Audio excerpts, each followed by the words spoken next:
하나님의 말씀 같이 찾아보도록 하겠습니다. 사도행전 27장 22절에서 25절 말씀입니다. 은혜 받으실 하나님의 말씀 사도행전 27장 22절에서 25절 천천히 같이 한번 읽어보도록 하겠습니다. 내가 너희를 권하노니 이제는 안심하라. 너희 중 아무도 생명에는 아무런 손상이 없겠고 오직 배뿐이리라.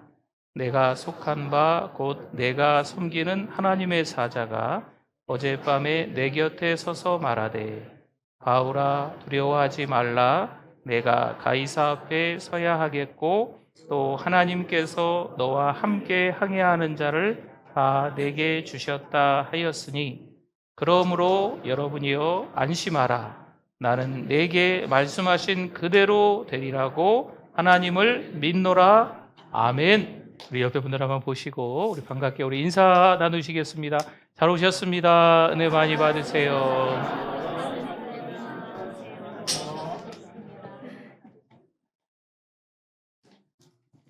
때로는 인생을 살아가면서 이 길이 맞나 저 길이 맞나 갈등할 때가 있습니다. 분명히 내 생각 가지고 내 방법 가지고 이 길을 선택을 했는데 길을 가다가 불안한 거지요. 두려운 거지요. 지금 맞는 길을 가고 있는지 길이 점점 더 어려운 길이 되거든요. 그때 얼마나 힘들겠습니까? 어떤 한 젊은 청년이 등산로로 올라가게 됐습니다. 유명한 등산로 그 길을 따라서 올라가고 있는데 그래도 내가 몇 번 와봤으니까 이번에는 좀 빠른 길을 가야 되겠다 해서 자기 나름대로 그 길을 어림잡아서 빠른 길을 선택해서 가게 됩니다. 어떻게 됐을까요? 길을 잃어버렸습니다. 시간이 가면 갈수록 길은 나오지 않고 자꾸 더 해만 뒤어니어 넘어가고 너무 불안하고 두려워하는 거지요. 그때 그래도 이 등산 안내원의 불빛 그것이 보여가지고 겨우겨우 찾아왔다는 이야기입니다. 우리의 인생도 때로는요 그럴 수 있습니다. 불안할 수 있어요. 두려워할 수 있어요. 때로는 내 방법으로 내 생각으로 우리의 길을 선택하고 부지런히 가는 거죠. 때로는 얼마나 많이 또 기도하겠습니까? 하나님 앞에 매달려 기도하면서 그렇게 인생을 살아가는데 우리가 전혀 이해할 수 없는 상황들이 펼쳐질 때가 있습니다. 여러분 아십니까? 그거 하나님이 다 아십니다. 아시고 하나님이 우리가 정말 당황스러운 그런 상황에도 하나님께서 하나님의 일을 진행하고 계시는 중인 줄 믿습니다. 그래서 우리가 해야 될 건요, 오히려 힘들고 어려울 때 누구를 신뢰하라? 하나님을 신뢰하라. 하나님을 신뢰하는 방법밖에 없다는 거죠. 그럼 바울도 마찬가지입니다. 오늘은 사도행전 24장, 25장, 26장, 27장까지의 내용들을 가지고 좀 은혜를 받으려고 해요. 억울한 재판을 받는 바울이죠. 결국 감옥에 갇히게 됩니다. 그것뿐만이 아니고 27장에 들어가 보면 많은 사람들과 함께 배 안에 있는데 이 배가 큰 풍랑, 광풍을 만나서 난파될 지경인 거죠. 좌초될 지경에 놓여 있는 위기를 경험하게 됩니다. 그러나 그때 누가 함께 하실까요? 하나님이 함께 하시는 줄 믿습니다. 하나님께서 자신의 길을 아시고 끝까지 인도한다라는 확신이 바울에게 있다는 거지요. 우리도 때때로 인생의 길을 알지 못하고 헤맬 때가 있어요. 앞이 보이지 않을 때가 있지요. 열심히 살았는데 왜 나만 이렇게 고생을 하는 것 같은지, 왜 사방에 우겨쌈을 당하는지, 길이 왜 도대체 보이지 않는지 힘들 때가 찾아온다는 거지요. 그런데 놀라지 마십시오. 우리의 하나님은 아십니다. 우리의 형편을 아시고 우리의 길을 인도해 주고 계시는 줄 믿습니다. 하나님은 우리가 이해하지 못하는 그 상황 가운데서도 완벽한 계획을 가지고 계세요. 여러분 믿으십니까? 우리가 도무지 헤어나올 수 없는 어떤 처지에 놓여 있다고 해도 하나님은 완벽한 계획이 이미 우리를 위한 계획이 이미 있으시다. 여러분 그것을 신뢰하실 수 있기를 바랍니다. 하나님이 우리의 걸음을 어떻게 예비하시고 우리의 길을 어떻게 인도하시며 또 우리가 폭풍 같은 인생을 살아갈 때 어떻게 우리를 보호하시는지 오늘은 바울의 삶을 들여다보면서 또 우리에게도 하나님이 함께 하시는 그 은혜를 경험할 수 있기를 좀 바랍니다. 성경은 우리에게 분명한 약속을 주세요. 시편 37편 23절 24절에 보면 여호와께서 사람의 걸음을 어떻게 하셨다고요? 정하시고 그의 길을 기뻐하시나니 그는 넘어져요. 그는 넘어지나 아주 엎드러지지 아니함은 여호와께서 그의 손으로 어떻게 하셨어요? 붙드심이로다. 그의 길을 정하시고 그의 손을 붙드시는 하나님. 그 하나님을 신뢰하실 수 있는 저 여러분이 되실 수 있기를 바랍니다. 우리는 우리의 길이 막힌 것처럼 보이죠. 하나님은 우리를 붙들고 계시는 겁니다. 성도 여러분, 그래요. 하나님께서 우리의 삶을 계획하시고 준비하고 계십니다. 우리의 생각하고는 다르게, 우리의 계획하고는 다르게 준비하고 계신 거죠. 분명히 내가 생각하기에 내 인생의 노하우로 내가 살아온 인생에 어떤 지식이 있어서 이 길이 맞다 싶지만 하나님은 그 길을 가다가 그 길을 막으시는 거예요. 하나님의 완전한 계획으로 이끌어 가시는 걸음, 그쪽으로 안내해 주시는 줄 믿습니다. 바울이 벨리스 총독 앞에서 재판을 받았지요. 우리 지난주 말씀을 좀 이어보는 겁니다. 대제사장과 변호사는요, 바울을 거짓으로 모함해요. 그러나 바울이 흔들릴까요? 흔들리지 않아요. 오히려 벨리스 총독은요, 바울을 풀어주지 않고 2년 동안이나 감옥에 가두었어요. 그런데 이건 역시도 하나님의 예비하심이었다는 거죠. 벨리스 총독에게 바울이 이런 말을 해요. 사도행전 24장 14절에서 16절 말씀을 보니까요. 그러나 이것을 당신께 고백하리이다. 나는 그들이 이단이라 하는 도를 따라 조상의 하나님을 섬기고 율법과 선지자들의 글에 기록된 것을 다 믿으며 그들이 기다리는 바 하나님께 향한 소망을 나도 가졌으니 곧 의인과 악인의 부활이 있으리라 함이니이다.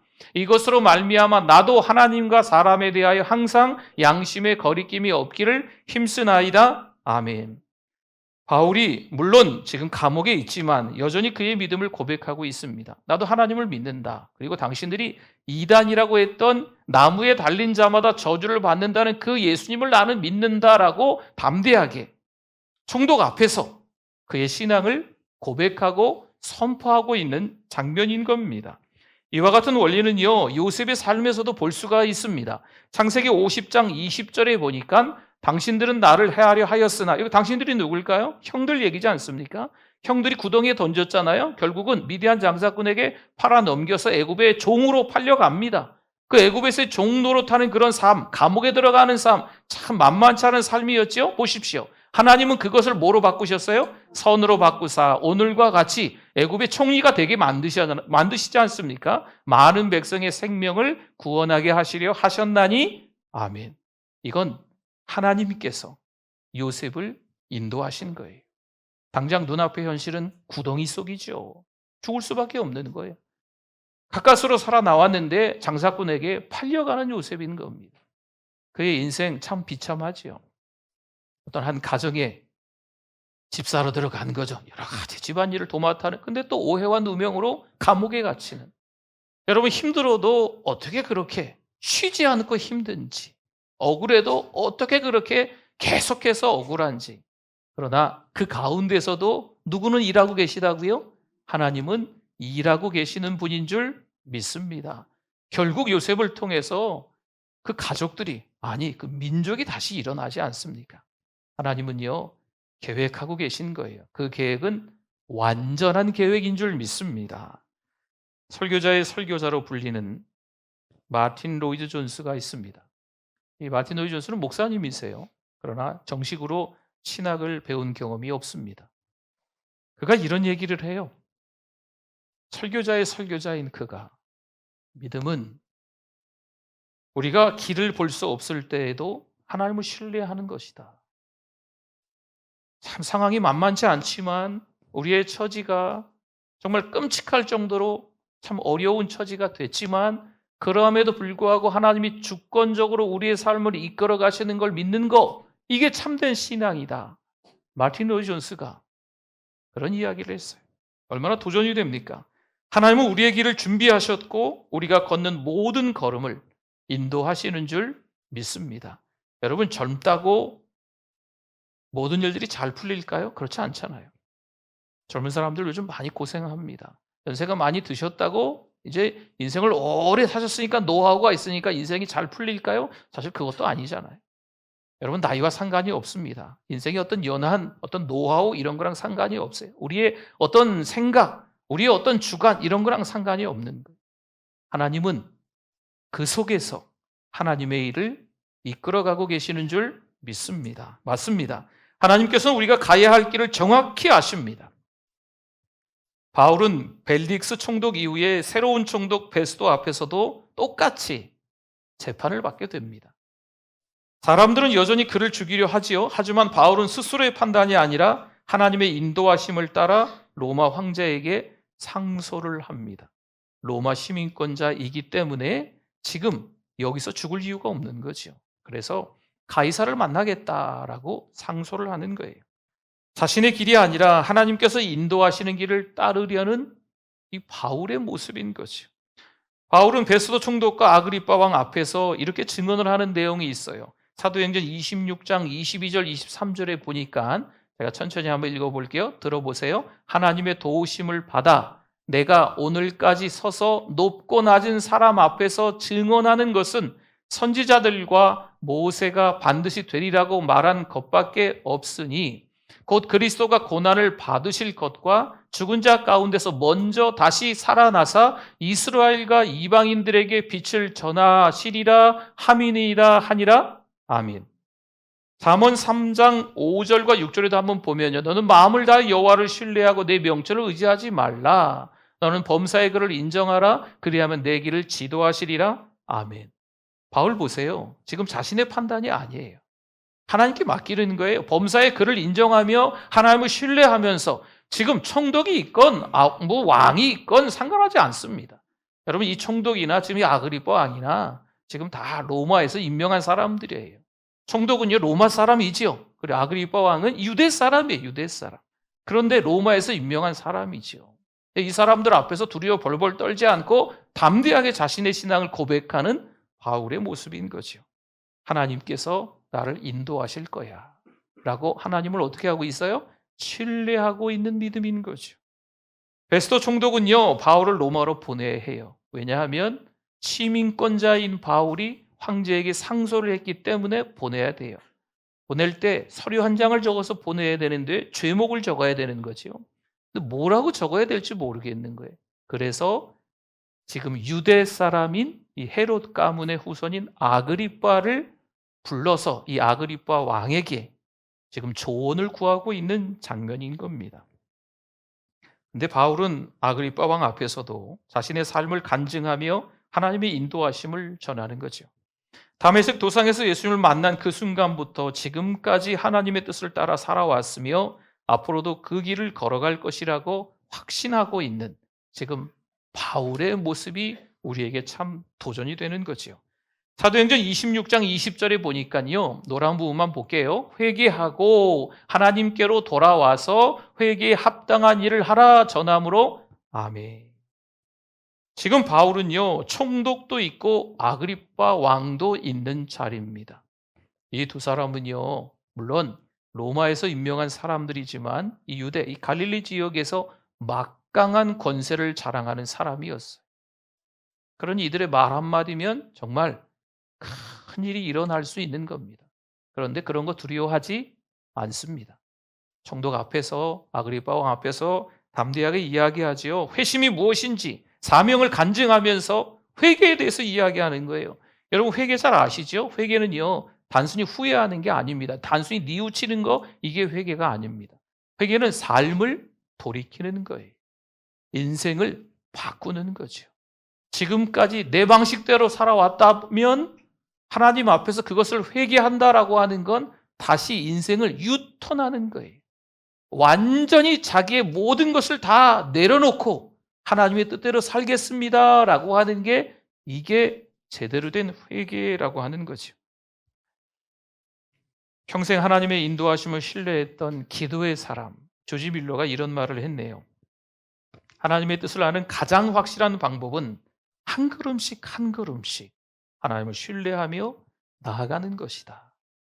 여러분 지금까지 신앙생활 오래오래 하신 분들이 있지요. 1대, 2대, 3대, 4대. 여러분 그걸 무시하는 건 아니에요.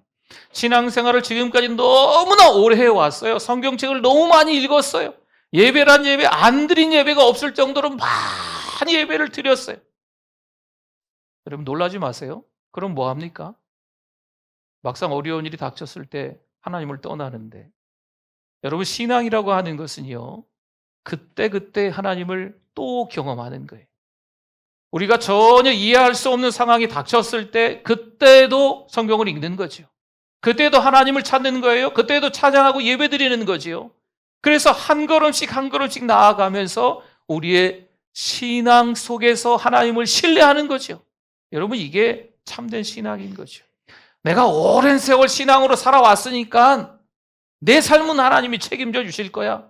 근데 막상 고난이 닥쳤을 때, 우리가 원하지 않는 그런 상황들이 펼쳐졌을 때 그때도 하나님을 찾냐고요. 지금 저에게 하는 질문입니다.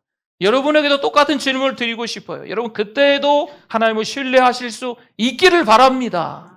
여러분 이게 진짜 믿음이에요. 지금도 여전히, 지금 상황이 만만치 않아도 지금도 여전히, 지금 처지가 꼴볼견이라도 지금도 여전히 하나님을 신뢰하는 것, 여러분 이게 중요한 거죠. 성도 여러분, 삶의 길이 순탄하지만은 않습니다. 바울은 로마로 가는 길에 올랐는데 그 배 안에 300여 명과 함께 광풍을 만납니다. 그 배가 어떻게 될까요? 광풍을 만났어요. 배는 산산조각이 나서 좌초되거나 아니면 그 가운데서 난파될 위기에 처합니다. 이건 누가 봐도 그렇게 될 것 같아요. 얼마나 두려웠을까요? 여러분 그 배 안에 타고 있던 많은 사람들이 다 절망하지 않겠습니까? 꼼짝없이 우린 죽었구나. 근데 그때 바울이 하나님의 말씀을 신뢰하며 오늘 읽었던 본문을 바울이 이야기하는 거예요. 제가 천천히 다시 한번 읽어보려고 합니다. 바울이 들리든지 말든지 내가 너희를 권하노니 이제는 안심하라 이렇게 얘기했을까요? 그러진 않았을 것 같아요. 아주 담대하게 그 배 중앙에 딱 나타나서 많은 사람들이 보이는 그 자리에서 내가 너희를 권하노니 이제는 안심하라. 너희 중 아무도 생명에는 아무런 손상이 없겠고 오직 배뿐이리라. 내가 속한 바 곧 내가 섬기는 하나님의 사자가 어젯밤에 내 곁에 서서 말하되 바울아 두려워하지 말라. 내가 가이사 앞에 서야 하겠고 또 하나님께서 너와 함께 항해하는 자를 다 내게 주셨다 하였으니 그러므로 여러분이여 안심하라. 나는 내게 말씀하신 그대로 되리라고 하나님을 어떻게 한다고요? 믿노라. 할렐루야. 사도 바울의 강력한 선언인 거죠. 여러분 지금 배 타고 있는 이 많은 사람들 300여 명 가까운 276명쯤 됩니다. 아무튼 이 300여 명 가까운 이 사람들 바울 빼놓고는 다 두려워하고 있는 거죠.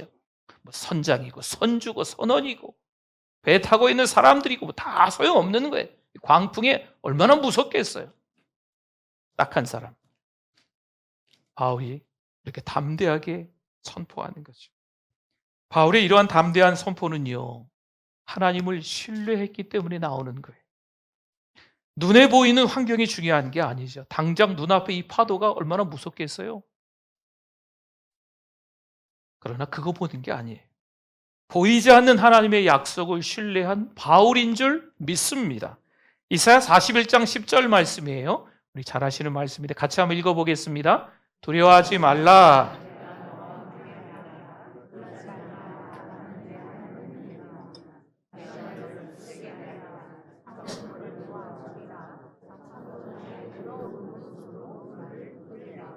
아멘, 아멘. 사랑하는 성도 여러분, 두려워하지 마시기 바랍니다. 놀라지 마십시오. 아무리 우리가 힘들고 어려워도 하나님은 그 속에서 하나님의 일을 하고 계십니다. 허드슨 테일러 이야기를 좀 자주 하는 것 같아요. 중국 선교를 위해서 배를 타고 가던 중이었습니다. 이 바울처럼 심한 폭풍을 만난 거죠. 배 안에 타고 있던 사람들이 다 절망하는 거예요. 아, 이제 배가 난파되겠구나, 좌초되겠구나. 그때 허드슨 테일러가 이렇게 이야기해요. 하나님이 나를 부르셨다면 그분이 나를 이끌어 가실 것입니다. 하나님이 중국으로 보내고 계신데 지금 이 바다 위에서 죽게 내어버려 두지 않을 겁니다라는 거예요. 우리의 삶에서도 광풍이 불어올 때가 왜 없겠습니까? 여러분, 그때 하나님을 신뢰하실 수 있기를 바랍니다. 내 인생 이제 끝난 것 같아. 막다른 골목인 것 같아. 더 이상 내가 할 수 있는 게 아무것도 없어. 여러분, 그럴 때가 왜 찾아오지 않겠어요? 누구나 다 위기고 누구나 다 절망할 수 있는 그때인 거죠. 그러나 그때 우리는 누구를 신뢰할까요? 여전히 나를 위해서 일하시는 하나님을 신뢰하실 수 있기를 바랍니다. 44절의 말씀이에요. 그 남은 사람들은 널저각 혹은 배 물건에 의지하여 나가게 하니, 보세요, 마침내 사람들이 다 육지에 상륙하여 구조되니라, 구원받느니라. 할렐루야. 다 살았대요, 다. 그렇죠? 고린도후서 4장 8절 9절 말씀 같이 한번 읽어보겠습니다. 우리가 사방으로 우겨쌈을 당하여도 쌓이지 아니하며 답답한 일을 당하여도 낙심하지 아니하며 박해를 받아도 버림받지 아니하며 거꾸로 뜨림을 당하여도 망하지 아니하고. 아멘. 여러분, 하나하나 이 말씀을 한번 보세요. 얼마나 두려운 상황이에요. 얼마나 절망스러운 상황이에요. 사방에 우겨쌈을 당했대요. 답답한 일을 당했대요. 박해를 받았대요. 거꾸로 뜨림을 당했대요. 여러분, 이건 절망 그 자체입니다. 그러나 그때에도 여전히 누가 일하신다고요? 하나님이 일하고 계신 거예요. 요셉이 구덩이에 던져졌어요. 장사꾼에게 팔려가요. 또 모함으로 감옥에 들어가요. 그때에도 누구는 일하신다고요? 하나님은 일하시는 거예요. 하나님은 선으로 바꾸시는 하나님이신 줄 믿습니다. 말씀을 마칠까 합니다. 때때로 인생의 길을 잃고 헤맬 때가 있어요. 분명히 이 길 맞는데? 이 길 맞다고 배웠는데? 몇 번 왔었는데 이 길 맞는데? 보니까 이렇게 보니까 공강지강 능력이라 그러나요? 이렇게 해서 이렇게 가면 그 길 만날 것 같은, 조금 빠른 길, 조금 이렇게 샛길 있는 것 같기도 하고, 그런 길이 있어요, 인생 살다 보면. 이렇게 하면 좀 더 쉽게 살 수 있는 것 같은, 좀 쉽게 돈을 벌 수 있는 것 같은, 쉽게 어떻게 해가지고 이렇게 하면 좀 잘 될 것 같은 이런 게 우리가 생각하기에 그런 게 있다니까요. 그때 조심하셔야 돼요. 목사, 신앙생활 오래 하신 분들, 여러분, 그 한번 유혹에 빠지면 다 넘어가요. 지금까지 신앙생활 그렇게 열심히 했는데, 신앙으로 살아왔던 그 세월이 얼마인데, 하나님의 말씀을 읽었던 그 세월이 얼마인데, 하나님께서 여전히 우리를 붙잡고 계시니까 우리가 지금 여기 있는 거예요. 저 여러분이 하나님을 신뢰하실 수 있기를 바랍니다. 바울 보세요. 감옥에 들어가 앉아 있었지요. 재판정에 있었어요. 광풍 속에서도 있었어요. 근데 그의 믿음이 흔들리지 않습니다. 이건요, 우리들에게 하나님이 주시는 도전적인 말씀이에요.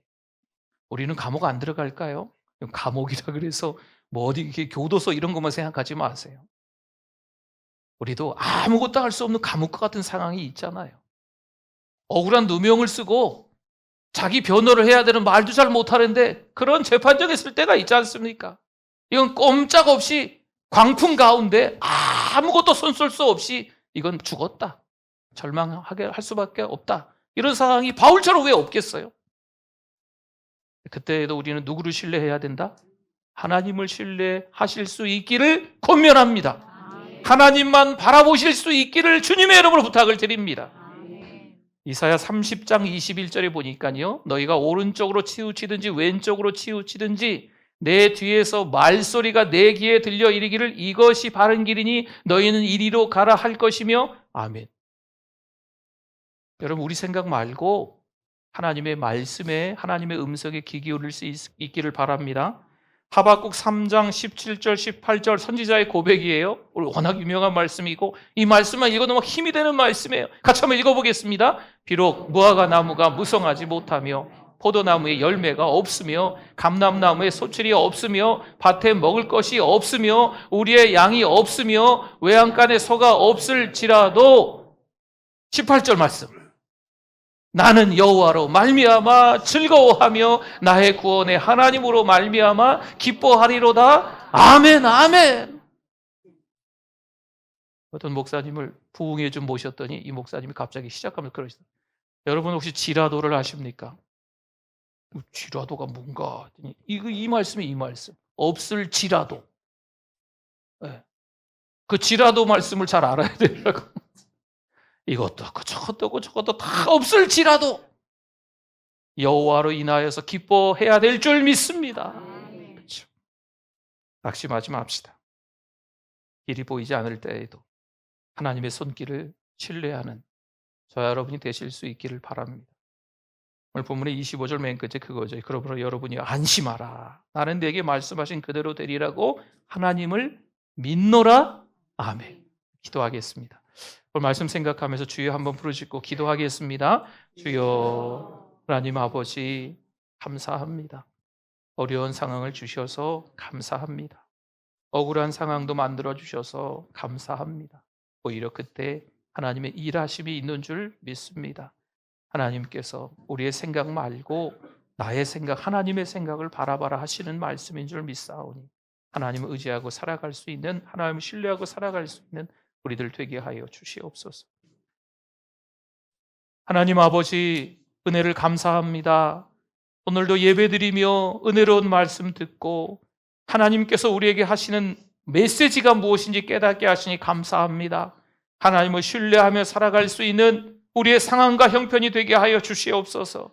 이해할 수 없어요. 왜 나만 이렇게, 왜 우리 가정만 이렇게 생각하는 모습이 있었다면 오히려 선으로 바꾸시는 하나님임을 믿고 하나님을 신뢰하고 하나님을 의지하고 살아갈 수 있는 우리들 되게 하여 주시옵소서. 예수님의 이름으로 기도드립니다. 아멘.